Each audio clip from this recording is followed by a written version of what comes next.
ഇന്ന് ഞാൻ നിങ്ങൾക്കൊരു സംഭവം കാണിച്ചു തരാം കേട്ടോ.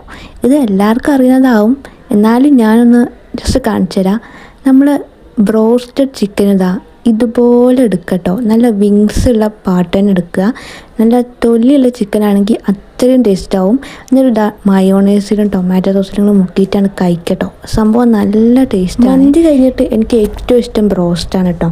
അപ്പോൾ ഇതുപോലെ മുക്കിയിട്ട് കഴിച്ചവരുണ്ടെങ്കിൽ അത് ജ്യൂസി ആയിട്ടുള്ള ചിക്കൻ ആണെങ്കിൽ മസ്റ്റ്. പിന്നെ ഇത് ഇന്നത്തെ വീഡിയോ ഒന്നല്ല കേട്ടോ, കുറച്ച് ദിവസം അടിപൊളിയായിരിക്കും കേട്ടോ. അപ്പോൾ ഇന്നത്തെ വീഡിയോ എത്തുള്ളൂ. വീഡിയോ ഇഷ്ടപ്പെട്ടാൽ ലൈക്ക് ചെയ്യുക, ഷെയർ ചെയ്യുക, സബ്സ്ക്രൈബ് ചെയ്യുക. ബ്രോസ്റ്റഡ് ചിക്കൻ ഇഷ്ടമുള്ളവർ ആരൊക്കെയാണെന്ന് കമൻറ്റ് ചെയ്യണേ. ബൈ.